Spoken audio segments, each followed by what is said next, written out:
Hello ಎಲ್ರಿಗೂ ನಮಸ್ಕಾರ. ಹೇಗೆ ಮಳೆಗಾಲ ಅಲ್ಲ, ಏನಾಗುತ್ತೆ? ಜ್ವರ, ಕೆಮ್ಮು, ಶೀತ, ಮತ್ತು ಆ ಕಡೆ ಈ ಕಡೆ ಫಾಸ್ಟ್ ಫುಡ್ ಇದೆ, ಡೈಜೆಷನ್ ಪ್ರಾಬ್ಲಮ್, ಕಾನ್ಸ್ಟಿಪೇಷನ್, ಅಸಿಡಿಟಿ, ಮತ್ತು ಕೆಲವರು ಫೀಮೇಲ್ಸು ಅಯ್ಯೋ ಹೊಟ್ಟೆ ನೋವ್ತಾ ಇದೆ, ನನಗೇನೂ ಆಗ್ತಾ ಇಲ್ಲ ಅಂತ ಹೇಳ್ತಾರೆ. ಸೊ ಇದಕ್ಕೆಲ್ಲ ಒಂದು ಪರಿಹಾರ ಇದೆ. ನಾನು ಹೇಳ್ತೀನಿ, ನಿಮ್ಮ ಡಾಕ್ಟರ್ ಸೋಫಿಯಾ ರಂಜನ್ ಅಂತ. ಹಾಯ್.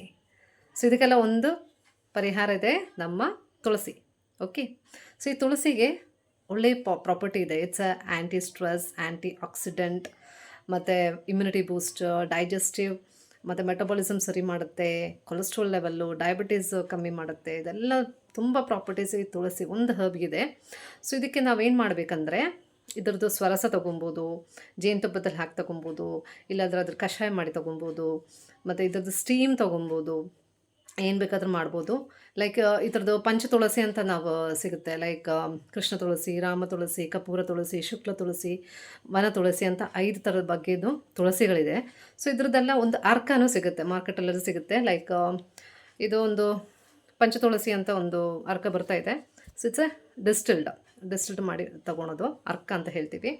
ಸೊ ಇದು ಏನು ಮಾಡಬೇಕಂದ್ರೆ, ಇವಾಗ ನಿಮ್ಗೆ ತುಳಸಿ ಸಿಕ್ಕಿಲ್ಲ ಅಂದರೆ ಇದು ಮಾರ್ಕೆಟಲ್ಲಿ ಲಭ್ಯ. ಇದು ಒಂದು ಅರ್ಧ ಗ್ಲಾಸ್ ಇಲ್ಲ ಒಂದು ಗ್ಲಾಸಲ್ಲಿ 2 ಹನಿ ಬಿಸಿ ನೀರಲ್ಲಿ 2 ಹನಿ ಹಾಕಿ ನಾವು ತೊಗೊಬೋದು. ಇದಕ್ಕೆಲ್ಲ ಒಂದು ಪರಿಹಾರ ಆಗುತ್ತೆ. ಸೊ ನೀವು ಕೂಡ ಇದನ್ನು ಬಳಸ್ಬೋದು.